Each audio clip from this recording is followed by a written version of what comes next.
Excellent. All right, everybody. It is great to have you here. Thank you so much for registering for today's discussion. My name is Chad Holmes. I've got Greg Barnsdale here with me today, and we're just going to do kind of a fireside chat discussing unique opportunities we've seen through our various experiences. Greg has come up with a very different lens than I have for financial planning and preparing our families for the next chapter. And today we've got a lot of topics we're going to cover, hopefully, through creating ideas for action steps for you and your family is the ultimate thing we want to walk away with. We will be recording this. We'll send out some stuff after the webinar is over. Um, but I'll go ahead and introduce myself, and then I will allow Greg to introduce himself, and we will get started. So, Chad Holmes, live in Fairhope, Alabama, and I help families do financial planning from a multi-generational lens. I wrote the Inheritance Playbook, helping your parents pass the torch, not the tax, a few years ago, and it has done really well despite my terrible skills at marketing. And what I found in trying to specialize in something in financial planning where I wasn't seeing the value created anywhere else was noticing that there's a big difference in just managing a stock portfolio or looking at taxes or insurance or estate planning. And if you're not doing it all together in a coordinated fashion, you're missing out, you're leaving money on the table, and especially if you're not doing it with a multi-generational lens. And that's where my unique planning comes into play. Um, Greg, why don't you tell us a little bit about yourself and your book, Do Not Ignore Your Mortality? Thank you, Chad, and I appreciate being part of your webinar here today. And everything you have said resonates with me as well, Chad, because I've worked for years as a certified financial planner and helped many clients with their wealth planning, retirement planning, and insurance planning as well to help reduce any risk in their lives. So you're right on the money, so to speak, because coordinating all of these sorts of things is so vitally important as opposed to a piecemeal type of approach. But before I worked in the financial planning industry, I started my career in the funeral industry. And I saw fairly quickly that the number of situations where the discussions did not take place about what the deceased wanted to have happen when he or she died, and the family not knowing what was to be done, or even if there was a will or where to find the will, created so much stress and anxiety with these surviving family members. And I knew there had to be a better way. And over the course of my career working in the funeral industry and then coming back to it after being in the financial planning industry for many years, I saw this type of pattern repeat itself over and over again. But the reality is, and the main core of my message is that end of life planning really helps reduce the stress of aging. It helps leave survivors more financially and emotionally resilient. It tends to leave them in a place where they are more likely to get along and less likely to contest final wishes. It naturally results in more meaningful legacies. It often helps charities, and it takes immense pressure off the courts from otherwise needing to be involved in unorganized estates. And all these things cumulatively help bolster the economy. It's a massive win for everyone. Yeah, I love the perspective you bring to this is you're dealing with families at the end, at that funeral stage, and seeing the aftermath of either lack of planning or what the difference is of those that families that did plan, those that did communicate with each other. And I'm sure the dichotomy of those two versions of settling someone's affairs is just insanely large. I really value your perspective. I enjoyed listening to your book. Greg's got both audio and written book, and I listen to it because even as an author, I'm a terrible reader. But I can listen pretty well. So I enjoyed listening to it and getting that perspective and all the stuff that you brought in about what families can be doing um, now. It's about taking proactive measures now. Death is inevitable, And, you and I, Greg, has spoken about the death positive movement before, and I'm sure we'll get to that in a little bit. But nowadays, more and more people are understanding there is value in this proactive planning. And that's what I think both of our books are really about is planning for your family. The title of our webinar is The Last Gift. Is this planning and communicating this type of stuff with family is truly an incredible gift to be able to leave someone. I've got some questions I want to bring to your attention, Greg, and I think maybe that will kick us Sure. start us off with some good conversation. And then maybe we'll switch and play back and forth. But just let's step back and I want to know what made you write this book? Why did you come up with Do Not Ignore Your Mortality?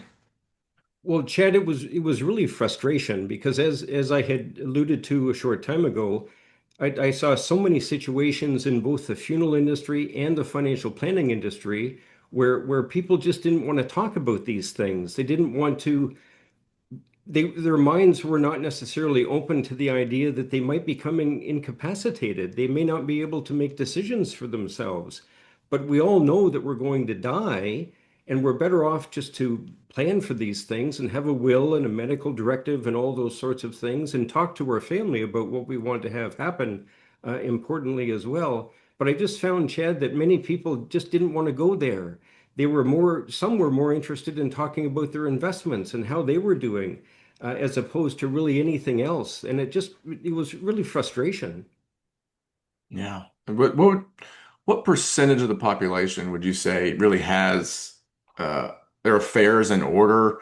Um, yeah, yeah, my research kind of says the same thing. Do you have a number in mind or that you've seen? I don't, Chad, I know it's very small, and although I'm not working directly with clients now in the funeral or the financial planning industry, I'm promoting my book, as you know, but I'm saying this for the benefit of the people who are listening here as well. But it is very small. The percentage of people that I had seen in both the funeral and the financial planning industry that truly had their ducks in a row was minimal.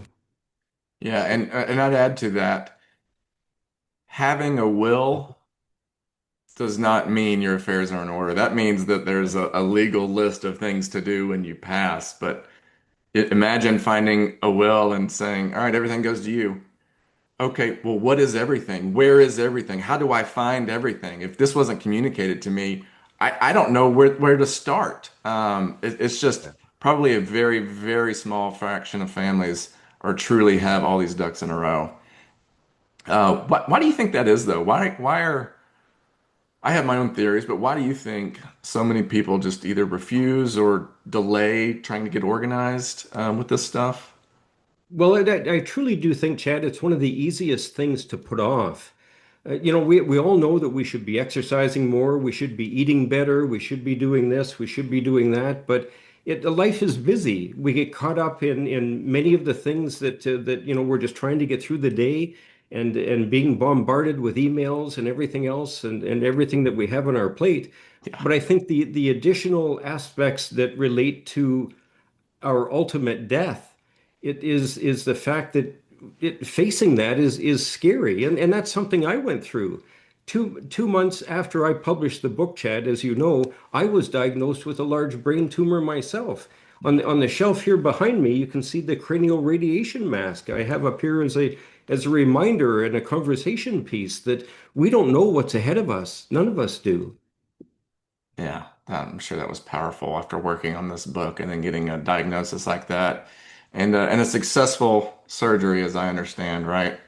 Yeah, my one eye doesn't blink as it should, and I've got to put eye drops in my eye all the time. But I'm very lucky considering that, the alternative, if my brain tumor had have been cancerous, I'd be in a box by now, likely. Goodness, yeah.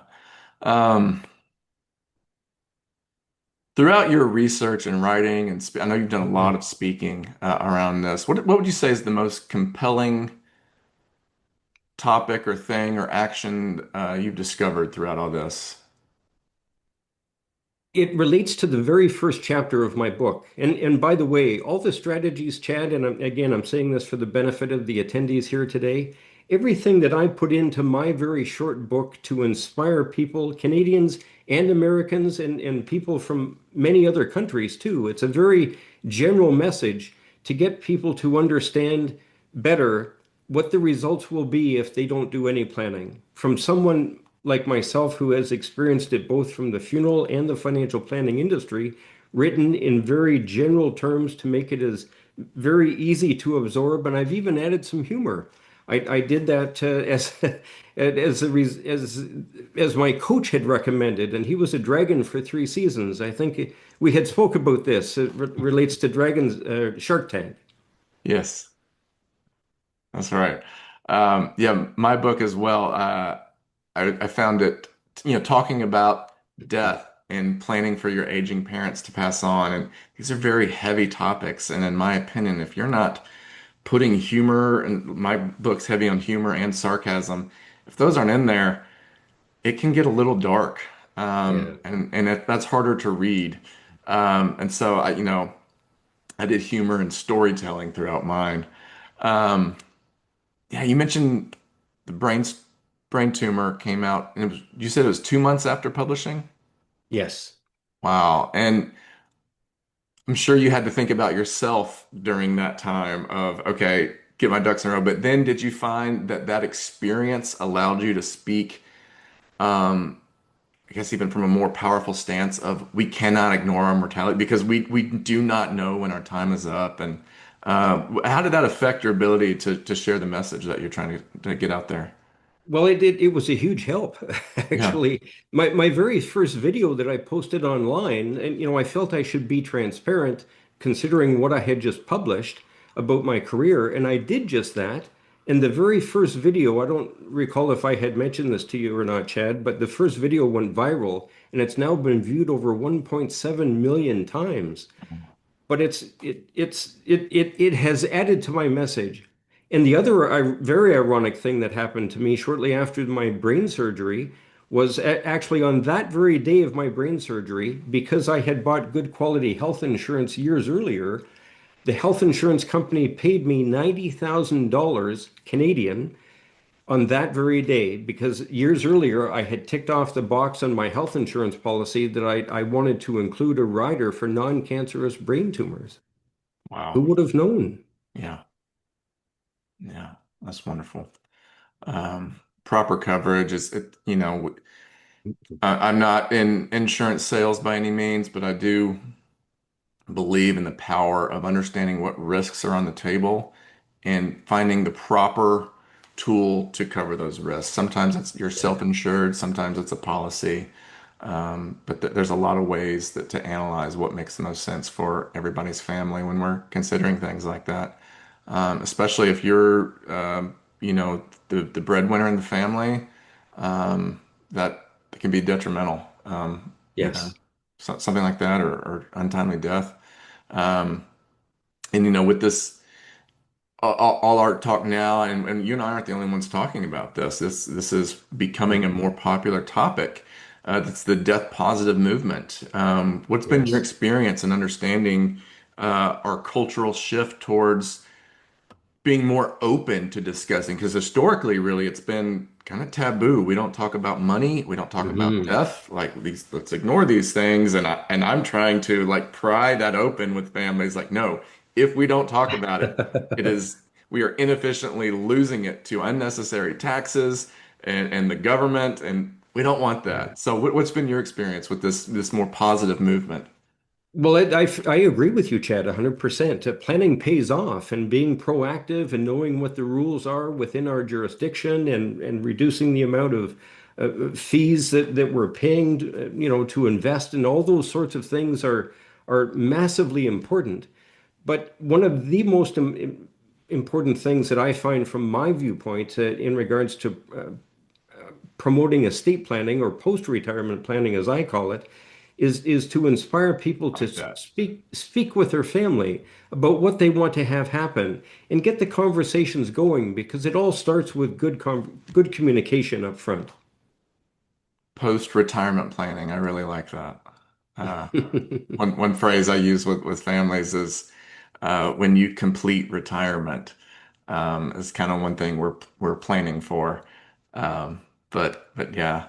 Yeah, I want today to have action items. I want people to walk away today feeling empowered. What would you say is a good first step for families getting organized? What would be the first thing you would recommend here? Well, for anyone interested, and more people need to be, and quite honestly, Chad, I think the easiest way to start doing research and learning more is getting online. But that too can also be overwhelming because there is so much information online that can take people down rabbit holes and end up taking them off track. The reason, and I'm saying this selfishly, but very honestly and sincerely, the reason that I wrote my book was to make it very clear to people based on what I had experienced, what will likely take place if they don't do any planning or very little of it. And that's why I honestly wrote about the importance of communication, the fundamentals of how the funeral industry works. And then I talk about estate planning, and I don't get into the weeds about specific strategies and so on, but I give a wide array of information in a humorous way to help people understand the importance of just leaning into this and engaging a good advisor like you, Chad, and doing all these right things based on their particular situation, because everybody's situation is so different. Yeah. Yeah, I think understanding all that is powerful for the families. Um, and while we're discussing here, folks, there is a Q&A section that will, if there's any questions to be asked, I believe if you hover at the bottom of your screen, there should be a Q&A box, or maybe click more and there should be Q&A. If you have any questions you want us to address, we'll make sure we address them in follow-up email or maybe even today during the call. Um, Greg, any improvements you'd like to see in the current way things are being done? Yes. Yes, I'd like to see a shift in thinking about end of life and post-retirement planning. We all know that we're going to die at some point. I think it's proven that, as I mentioned earlier, by embracing more of this type of planning and speaking with those that we love and engaging good advice, it does make it easier as we get older. But I truly do think, Chad, and I think I've mentioned this to you before, that aside from leaving financial security for those that we love, I truly do think that having our final affairs in order is the ultimate gift of love. Yeah, I love that message. Um, I think understanding the value that, and if you put yourself in the shoes of your inevitable self in the future, understanding what would be helpful in this situation as I'm dealing with the passing of a loved one. What do I wish I would know at that time? A will is not a roadmap. It is No. simply a list of beneficiaries, and that's ultimately all it is. There's lots of rules in it, but you know, clearly communicating and understanding and letting your loved ones be part of the process, I think, is that greatest gift here we're talking about. Um, so tell us a little bit more about the book. Where can we find it? What's your favorite parts in it? What was the hardest process of writing the book? I'd love to hear your experience with that as a best-selling author, and you've sold, I thought I sold a lot of copies. You've sold way more than me. How many have you sold now, Greg? I don't know exactly how many I've sold, Chad, but here's another point that relates to this that I wanted to mention. All those points that I had spoke of a short time ago when we first started this webinar about greater resilience and helping it help estate planning, making it less stressful as we age and all the benefits that I had mentioned. I have found that LinkedIn has worked out very well for me. And by promoting that message on LinkedIn and strategically reaching out to people who I think would resonate with this message, people from the financial planning industry, and that's how we met Chad, Yes. but also people from the accounting field, and I know that's your background too, but also legal, medical, and even the faith community too, and the funeral industry. I by opening conversations with these people and reaching out to them, asking them if they would connect with me, I have now surpassed 16,000 followers on LinkedIn, and most of those are connections too, with and that includes several from Interpol. Oh, wow.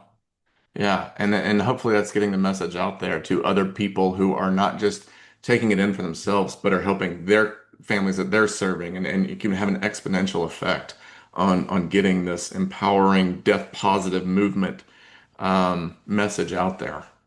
Yes, and it is working. It's very slow. There's still a lot of people who have this mindset that they don't want to talk about it or they don't want to bring up they don't want to upset family members by bringing it up or yeah, and that's what I address in my book and really stress to people that it's the benefits outweigh putting it off. Yeah, yeah, I know it's hard. It's a dark topic, and some people I think have the thought of, well, if I put a plan in place, then that means I'll die. And if I don't put a plan in place, that means I can't die. And we know that that's silly, but it's just simple to grasp and just like I don't want to do this because thinking about it means it might happen. Um, but we all know that it's going to come for all of us. So, where can we find your book, Greg? It can be found really anywhere. And actually, I think at the end of this webinar, Chad, we're going to pull up a bit of a promotional offer that I've put together for Yes. people. Yes. Yeah, we'll share that website and then the follow-up email as well. Yes. Be sure to include links to everything and attachments. Um, that's great. So, what was your, as an author, what did you find the hardest part of the process to be? Initially, it was very overwhelming, but I was very lucky that my publisher, Friesen Press out of Victoria, BC, here in Canada, provided me access to David Chilton's masterclass program, and he was a dragon for 3 seasons, and he helped change the face of retirement planning many years ago. So as my coach and my mentor through this whole process, it sure made it a heck of a lot easier for me. Very nice. Yeah, my experience with writing the book was the worst part for me was the recording of the audiobook. Not the recording of it, but when the editor made me listen to it to approve it. I had to listen to my own voice for 2 hours, and that was awful. Um, I don't think anybody likes the sound of their own voice. So um, that was difficult. And then I hired an editor who was not a financial expert because I wanted my book to belong to families that were not CPAs and financial advisors. And I wanted them to understand it and enjoy it. And so I hired somebody who was also not a CFP or CPA and had no background in that stuff. And she was excellent at telling me, I don't know what you're saying here. Because I would think I would explain things very clearly. And Right. sometimes we get caught in our own jargon from our own industry. Everybody does that. And she was great at helping me break it down to where it's meant for everyone to understand and enjoy. And but that was those are some unique learning points of writing my first book. And you know, I don't know. It's good times. I'm glad to have it out there. Yes, good, good. Let's see. You want to switch things around, Greg? Yes, yes, I've got some questions for you, Chad. Let's do it. What was it that made you want to focus in the area of multi-generational planning?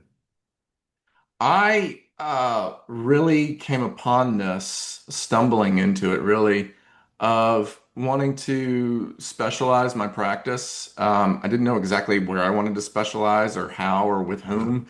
And what I discovered was I really liked working with my own family. But you know what? You can't uh, get a practice just working with your own family. So I had to identify what was it about my family that I enjoyed working.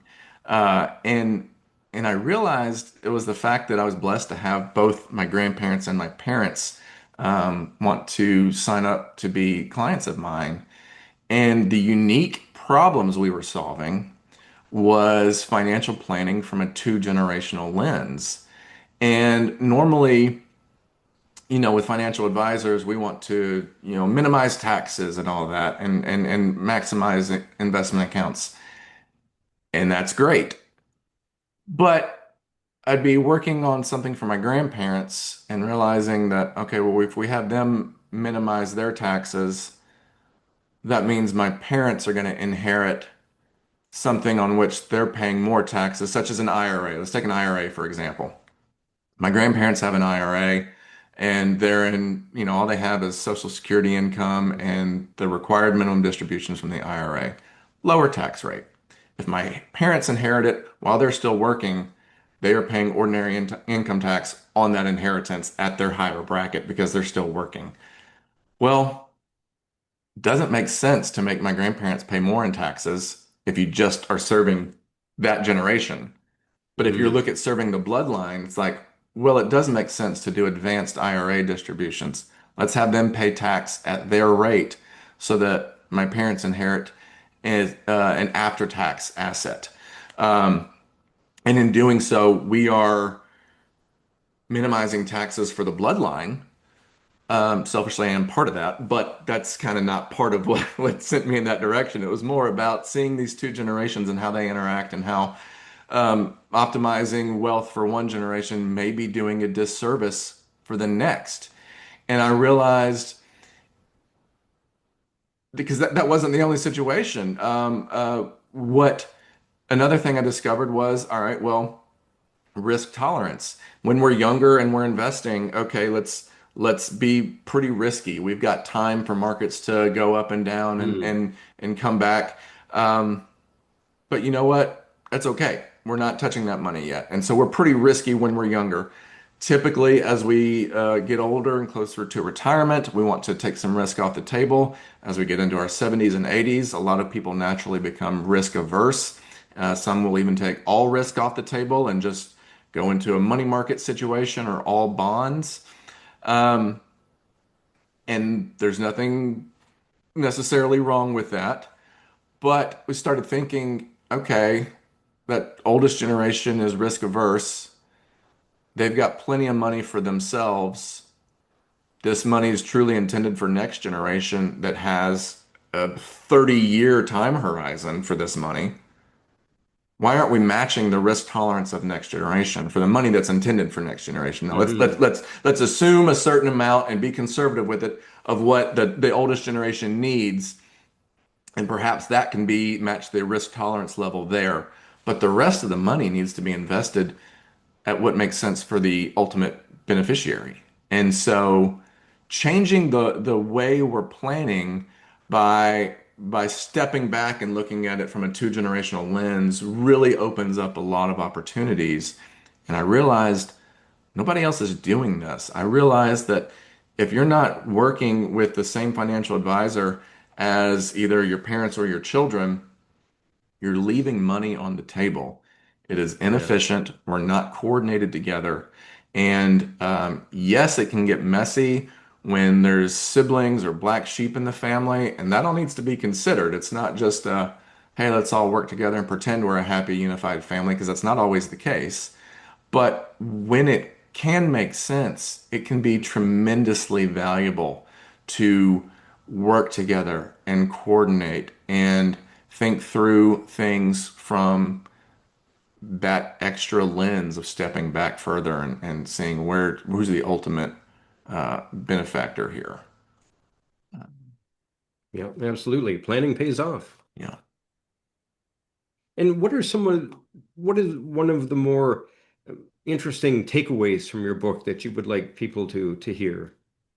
Yeah, so the book starts off educating you on probate. What is probate? It's the process of settling your estate. And Greg, you probably see that families begin that process when you were working in the funeral industry Hmm. and understanding how, all right, well, first we got to get the death certificate, and from there we can do all these other steps and understand. Okay, I've got the will, but just having a will doesn't give you any power. You have to take that to the court, get it validated, and then you get the letters testamentary. And that means, Right. okay, I'm the executor or executrix of the will. And so there's all these just nuanced pieces of the puzzle that families, if you haven't been through it yet, you might not be aware of these complications. And so, the probate's not necessarily a bad thing. There are good pieces to it, but if we can minimize it, if we can minimize the effects of probate, minimize the headache and the time required to be in probate, there are free things you can do, such as instead of having just an individual investment account that has to go through probate and go through the courts to figure out who gets that money, you can add beneficiaries on that account. It's free to do. You go to your custodian and say, I don't want this to be an individual account. I want it to be a TOD account, transfer on death. And that means we slap beneficiaries on it, and all that custodian needs is a death certificate, and they can pass it down to the heirs. It's complicated if you don't understand, or if your custodian is trying to be complicated, which my family's recently going through. Um, but ultimately, it can be so much easier than dealing with the courts and lawyers. Not that lawyers are unhelpful, but it's an extra complication. And so by adding TOD to that or POD on a bank account payable on death, we don't have to go through probate. It just adds a beneficiary to it, and it can just be handed down, change the names of the owners, and it's so much simpler. One of the biggest values in multi-generational planning is what's called step up in basis. So basis is I bought an asset for $100,000. Years go by, it's worth $500,000. If I sell it, my basis is 100, it's worth 500. I have a capital gain on $400,000 and I have to pay taxes on. If that asset passes to someone when I die, they get a step up in basis, which means their basis isn't the $100,000 that I had. It is the value on the date of death, or $500,000. So they could sell Wow. it for $500,000. Basis is $500,000. That's zero capital gains. So just by understanding which assets make sense to pass down without selling, the family gets a step up in basis and totally avoids paying taxes, which can be a huge game changer. There's other rules we discussed a little bit earlier about the understanding the IRA tax brackets. If one generation's in a lower tax bracket than the next, let's go ahead and pull some IRA money out. We don't have to pull it all out, but maybe over the next 5 years, 10 years, whatever time we think we have left, do a little more than just that required minimum amount, paying taxes at a much lower rate, getting the money out into an after-tax account, or maybe do Roth conversions, which is where you pay money in the IRA, pay taxes on it now, get it into Roth, and it grows tax-free and it's inherited tax-free. They pull it out tax-free. It's a wonderful strategy for passing down assets. I think understanding probate, the taxable nature of the assets that you have. Um, and one story I mentioned in the book is about families that wanted to avoid probate, and so they gifted their primary residence to their children. That's great. The house avoids probate. But guess what happens now? That house that you bought decades ago that has appreciated substantially, Hmm. your basis was transferred to your children when you gifted it to them. They do not get the step up in basis at death. And so families sometimes hear about good ideas and they do them without fully understanding the tax consequences. And so if you're not working with somebody who understands these rules and all these nuances, you can trip over your own feet uh, Yeah. trying to beat the system and actually probate would be better to do than this situation where you miss out on avoiding capital gains. And that's a common one that we see. But yeah, and then charitable giving. A lot of families I work with are very charitable, and Writing a check to put it in the plate every Sunday is very nice, but it's one of the most inefficient ways to gift to charity. We can Hmm. gift appreciated assets or gift from our IRA once we're 70 and a half here in the States. And these are much more tax advantage ways to it creates a win-win. I'll say, you're getting a better tax deduction and the charity is getting the same value. It allows you to give more or gift more to your kids or whatever you're wanting to do. It creates more freedom there. Um, but yeah, Knowledge is power. yeah, right. I love that. Yeah. Well, is there one action step that a listener could take today, Chad, that would put them in a better place? The one exercise that I try to encourage people to do, and it gets a little dark, so hang with me here, but imagine, let's say if your parents are still with us, you're yourself. If your parents are already gone and you're thinking about next generation, imagine your child. Um, and you get the news, you get a phone call, parent has passed. It's overwhelming. It's awful. Are you confident at all that you know what the next step is? Do you know where the will is? Do you know if they had a will? Do you know who to call to find out if they had life insurance? Or who to call to find out was there a safe deposit box somewhere? Is there money hidden somewhere? Is there? And if you don't have Hmm. those questions answered, you're probably feeling more overwhelmed and not able to just be in your grief and bereave properly. Um, what I want to do is take all the financial worries and concerns off of families. Let's get that organized so that you can just be with family, focus on what's been lost, focus on those that are surviving, and just be in that moment so that you're not just worried about probate courts and lawyers and accountants and all these things that are part of it. But if we can just set everything up on the front end, I think that empowers you to just be. And that is so peaceful of a thought.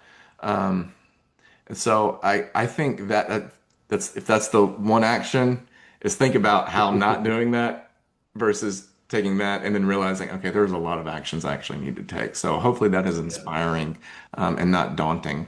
But I want people to realize, hey, there's a lot to this. It's not just something, oh, I'll settle the estate when it happens and Yeah. take off work constantly and go to courts or whatever it is. And there's just a lot to it. And that proactive planning is powerful.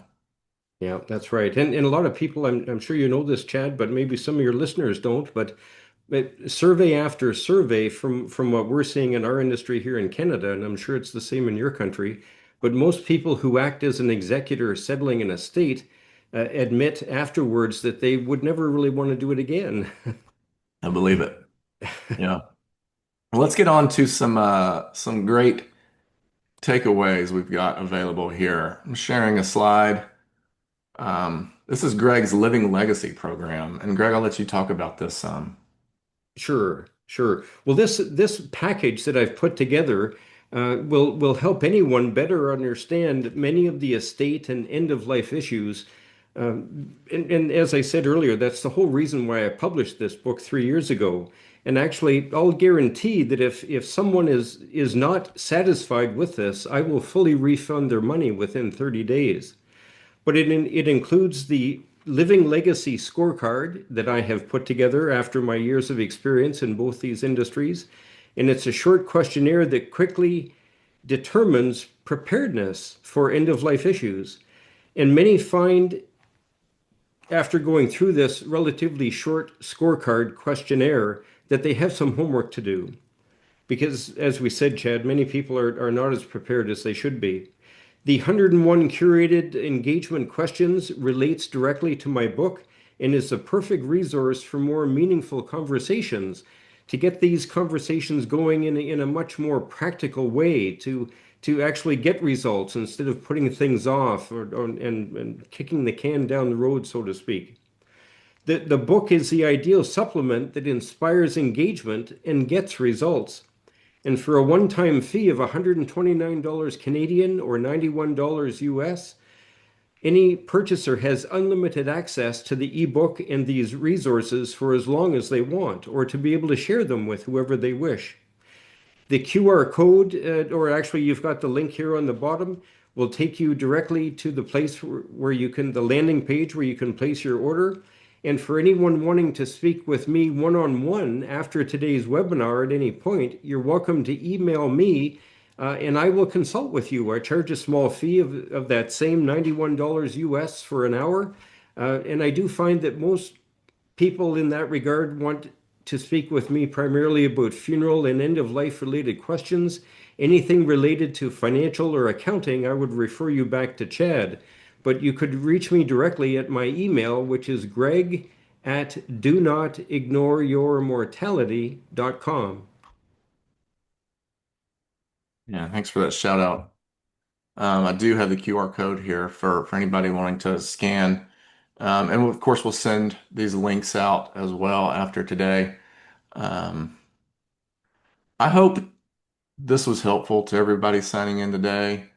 Um, what I really want to emphasize is proactive strategies here. Once someone passes away, you're very limited in what actions you can take. There's not a lot of levers left. If someone comes to me right after a parent passed, it's like, all right, let's get some planning done. There's not much for me to do at this point. We got to go through, follow the rules of what the court says, and there's not a lot of levers to pull. Versus if we have a decade or 2 decades of time where we can plan ahead of time, get organized, and pivot, course correct as things change in life.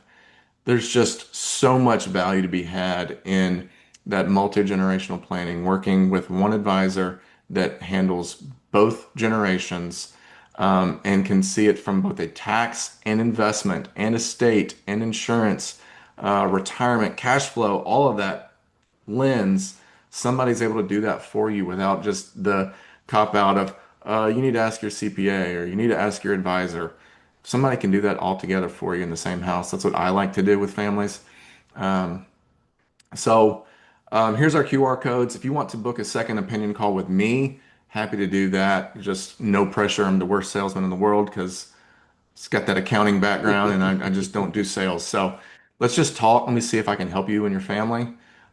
Greg's links here and his email is available as well if you want to reach out, learn more about the lens of, okay, funeral planning and end of life stuff. What does that really look like? It's a powerful offering that Greg's providing here. So highly encourage you to take a look at that. There is a legacy readiness score that I've created. I'll be emailing out. It's 12 simple questions.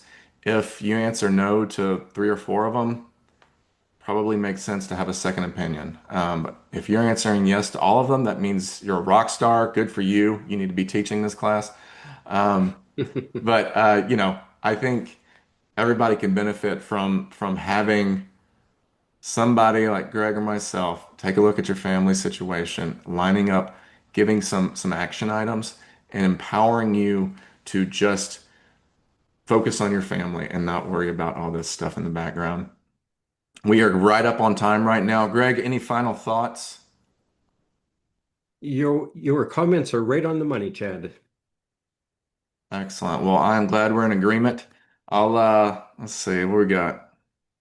15 seconds left. I'm going to call it. Thank you all so much for joining. We will send you an email later and appreciate it. Bye. Thank you.